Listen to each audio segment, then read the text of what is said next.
Am I the jerk for refusing to take my sister and her kids in unless her husband stays out? Make sure to subscribe to the channel and hit that bell to turn on notifications. I'm a 32-year-old male and my father passed away 2 years ago. He left me and my half-sister, we both have different moms, same dad, inheritance that we equally split between me and her. My sister spent her inheritance money in just a few months. She is a stay-at-home mom with 2 kids and always had financial hardship. I haven't touched my inheritance money. I live in an apartment that I inherited from my biological mom in 2016. My sister sat me down to talk about her and her husband's current situation. She said her husband can no longer pay rent and they needed a place to stay. I asked for time to think since me and her husband don't get along. She said that was okay. The next day she showed up with her tone completely changed. She said her husband thinks I'm being manipulative by taking time to think about letting them come, and that my apartment is an inheritance and she is my sister, therefore I should share it with her and the kids. She said her husband also says that if I wasn't going to let my sister share the apartment, then I should give her half of my dad's inheritance, saying it's not fair since my sister doesn't work, has 2 kids, and is now homeless, while I have a paying job, no kids, and a whole apartment to myself. I was speechless. I opened the argument by saying the apartment was from mom and mom never related to my half-sister, so she has no right to her inheritance. Also, she already had half of dad's inheritance, so she can't touch mine just because her husband thinks so. When she started crying, telling me to think about my nephews, again parroted her husband's words, saying I have 2 options. I either let them move in or give them support money for my inheritance. I said she and the kids can move in, but her husband? No, he is banned from my place. She pitched a fit saying I can't believe I wanted to keep the kids farther away from them and I'm the reason they'll be homeless for refusing, but I flipped out and said that I'm not the reason. It's her deadbeat husband that she keeps repeating his nasty words instead of holding him accountable for the terrible situation that they're in. I told her I will not continue to speak to her since her husband speaks for her. She left after the blow up. Days later, I discussed this with my stepmom and she said she couldn't believe that I cut contact with my sister only for asking for help and that I needed to see her soon and arrange for one of the 2 options to be considered, reminding me that innocent kids are involved and even if my brother-in-law can be rude to me, I should do it. But I'm standing my ground on letting him into my place after what he said. For some more information, my sister is younger than me. She's 26 years old. Her kids are 2 to 5 years old. I love my sister. I have a good relationship with her and the kids and stepmom for years. I don't want to ruin it now. And because I see this question being asked, my stepmom is now living with her family and brother-in-law has been in no contact with them, so it's unlikely to let them move with them. And also, I love my sister and nephew so much. I treat my nephews as my own kids, and I did help in the past because I know my sister and my nephews are struggling. However, I'm quite upset because of how she talked to me, but I know that it was her husband who was talking to me that day and not her, since she kept repeating his words. So, with all that said, am I the jerk? Coming from the OP's perspective, one of the most frustrating things in an argument that can happen is somebody parroting somebody else's words and you can tell that it's obviously happening, but they won't acknowledge it. I've been in situations like that a few times, and in some of those situations, the person who's parroting the words sometimes doesn't even realize that they're saying words that are not even their own. They're just repeating things that they heard, not critically thinking about the situation on their own and presenting their own thoughts. There's a difference between loyalty to your husband and just turning off your brain and saying the words that you've already heard said to you. It's hard to say which one that is in this case, but it seems like the OP seems to think it's the latter. I also get the frustration that the OP has by trying to shift the blame on the OP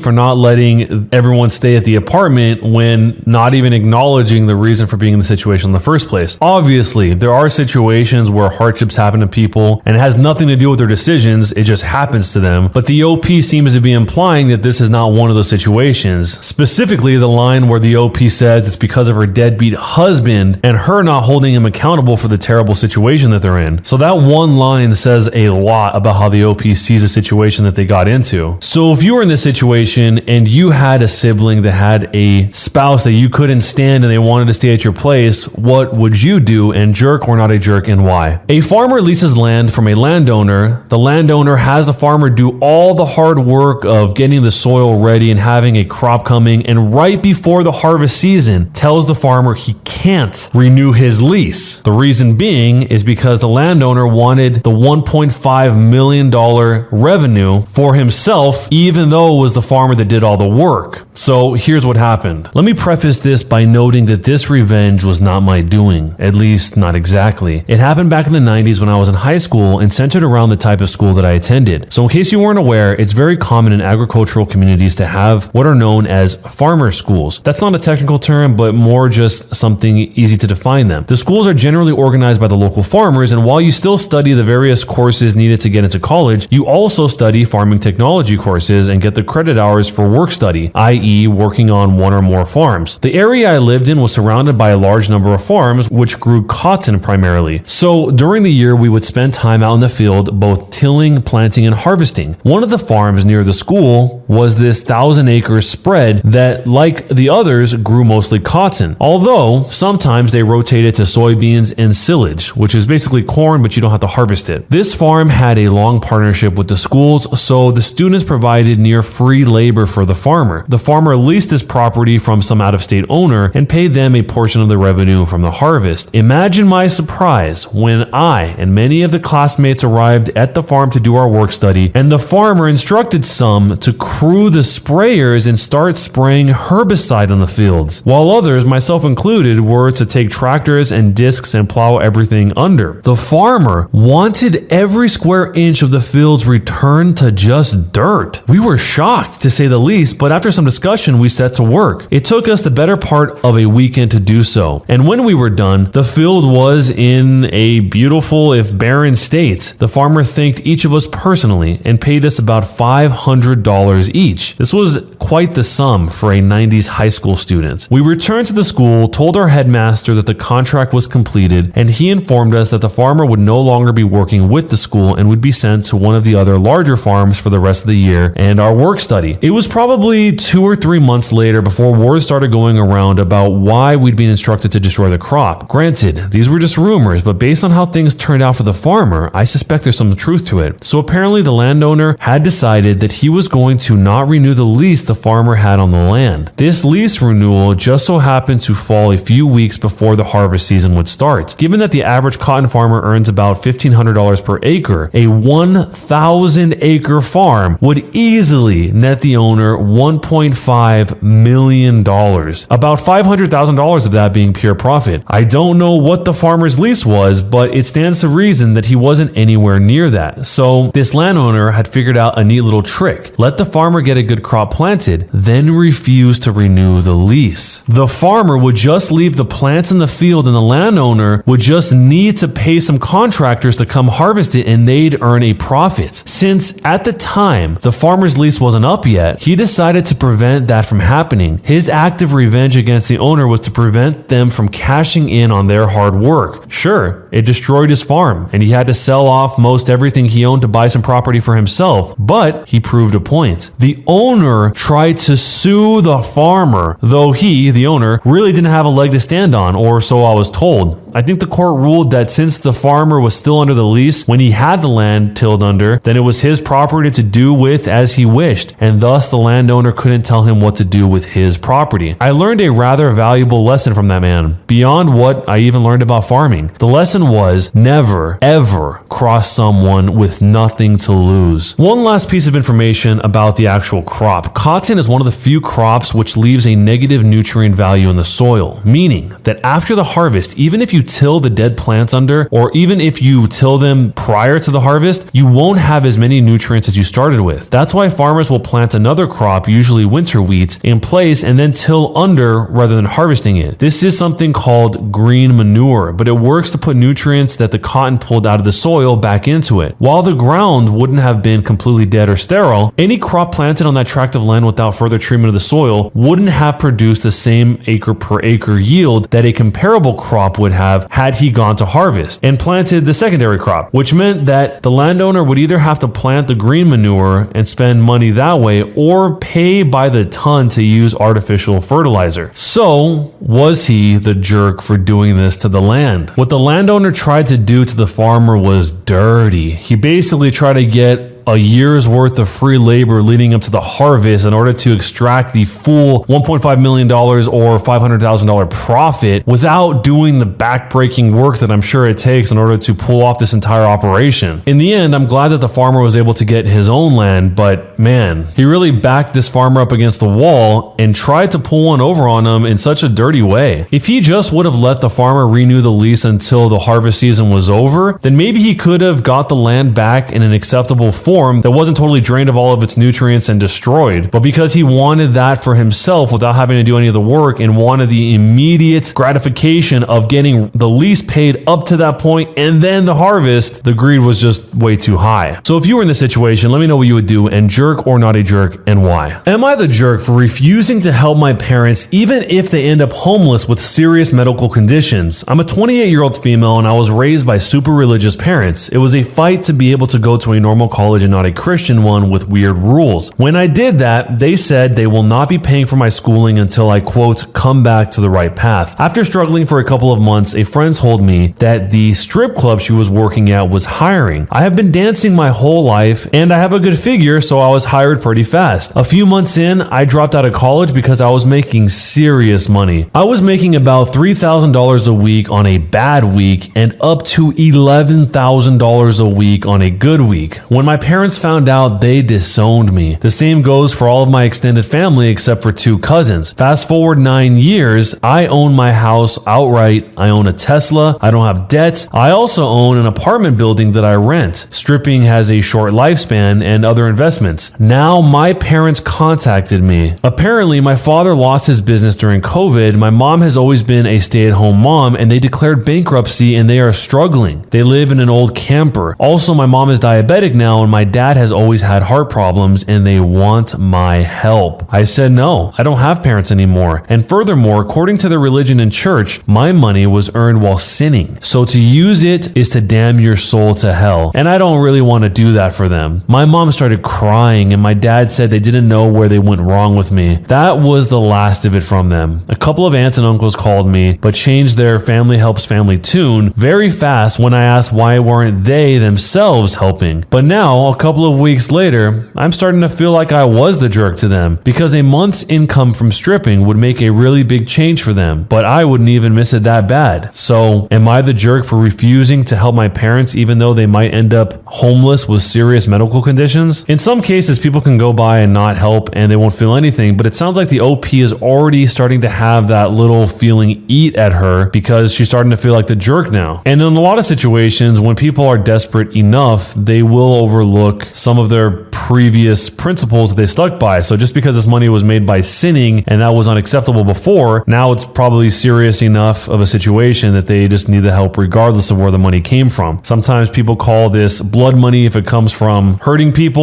or in this case, I'm sure they look at it as sinner's money. One piece of one of the responses to this says that under their belief system, you are now an evil, sinning child who is making money in a terrible way, and your refusal to help them only confirms their opinion of you, which is fine. It really doesn't matter what they think, but if you still feel bad and you want to mess with their heads, help them and ask them to reconcile the fact that you are the fallen one, but you had more compassion for them in their time of need than they, the God-fearing saints, had for you and yours. Or don't, but feel good about it. Either way, you don't deserve guilting yourself over them. And the money, if you think about it, is more indirectly coming from this sinner origin because I'm guessing the majority of her money is coming from the rental apartment building that she has, which probably was originally paid for by that money, but now it's kind of changed hands over time. I assume that she's not dancing anymore because she says something about it being a short lifespan on it. But let me know what you do if you're in this situation, and jerk or not a jerk, and why. Am I the jerk for leaving the hospital after my husband called for his mom instead of me? My husband is 31 years old and he was in the hospital for a surgery that involved anesthesia. His mom came to wait with me there, but didn't speak to me because we have been having some minor disagreements. She offered me coffee, but I declined politely. Hours after the surgery, we were told only one person goes into the room for the day since he was still under anesthesia. From what I understand, he woke up calling for his mom. The nurse asked for his mom to go in and she did. I was irritated and felt like all this waiting and stressing out was happening, but I got ignored. The nurse told me that he was still not fully awake and was repeatedly calling for his mom, spontaneously. She was basically hinting that I shouldn't get worked up over a natural reaction from my husband, but I couldn't help but feel irked. I wanted to go home, so I left after 10 minutes. His mom called saying she just got out of the room after I left so I could get time with him, but instead, I couldn't wait and I went home. She said that this was not okay and that I flew off the handle for no reason. I said that her son acted like I wasn't there, but she said that he cannot be blamed for something he can't control, and I'm just being unfair to him and putting blame on him because of a disagreement between her and I. I cut the conversation short after I sensed that she somehow blamed me for being unacknowledged and ignored. Her husband texted later saying that I'm being hostile over nothing and that I should focus on my husband's health instead of acting petty, but I don't think I did anything that qualifies as petty. So, am I the jerk for leaving the hospital after my husband called for his mom instead of me? The guy was coming out of anesthesia. He's probably in a total fog state of mind. The OP seems like she's holding her husband totally accountable for just coming out of surgery and not being able to think 100% clearly. I mean, the guy could probably think, I'm guessing. The nurse even took it upon herself to explain that to the OP,